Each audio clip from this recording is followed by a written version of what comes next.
Hi everyone, it's Hemen bringing you another tutorial on Photoshop. In this video, we'll discuss how to match the color of an image using another reference image. Sometimes after the photo shoot, we often have the issues with color mismatch, and due to many obvious reasons, we cannot go back and shoot again. So to resolve this issue, we can take a portion of a color from another reference image and try to blend with our photograph. So here we are in Photoshop. Here you can see our base image where we will do all the necessary color changes. But before that, we need have our reference image. Click on the reference tab and bring on the top of our base image using move tool or press V. Then press Ctrl+T in Windows or Command+T in Mac to transform the image. Again press Alt to make the size uniform. For the sampling area, choose the eyedropper tool from the tools bar on the left side of the Photoshop and take a sample from the base image. At the top corner, we can see a box that says sampling box. Click on it and select 5x5 average. This option is nothing but a sample area of 5 multiplied by 5 pixel. We'll start by sampling mid-range areas of our base image which are neither too bright nor too black. Then press the left mouse click to sample the area. Afterwards, choose the brush tool by pressing B or clicking on the brush tool in the toolbar. To create a new layer, click on the create new layer button in the bottom corner of the layers panel. Also from the brush setting, choose a hard brush with 100% hardness and 100% opacity and flow. Also keep smoothing at 0 levels. In the new layer, dab the brush once, which will reflect the color of the base image. Repeat the same process with the reference image using a brush and dab it in the new layer.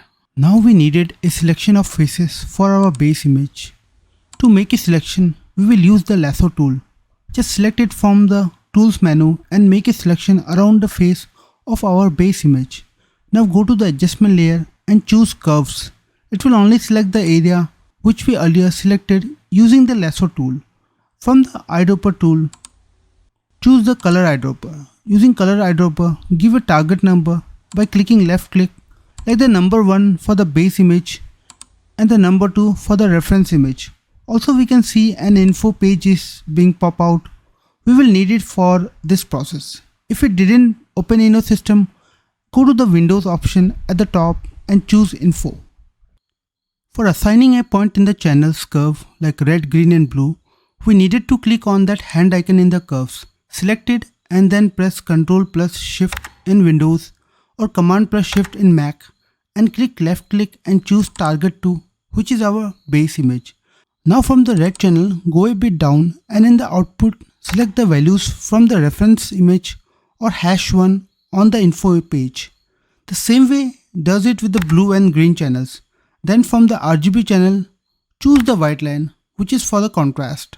Make the curves so that the color will be in the mid-range value. Check if the foreground color is white or not. Just remember, white reveals and black hides. Choose the curves layer and pressing Ctrl+Backspace in Windows or Command+Backspace in Mac will remove the selected areas. Remove the remaining 2 layers below the curves layer by pressing the Shift key and pressing the delete button to delete it. As we did earlier, this time choose a soft brush with opacity in the range of 30 to 40% and keep flow 100% and smoothing at the range of 16%. Now start rubbing the face and other areas and try to make it uniform. This is the way we can create a match or base image with another reference image. Also make a note, if the base image is pretty much dark, this technique may not be the best candidate to work with. Thanks so much for watching this video. If you need some quick tips, you can check out my 1-minute Photoshop series. Please like, share and subscribe to my channel. See you next time. Thank you. Bye bye.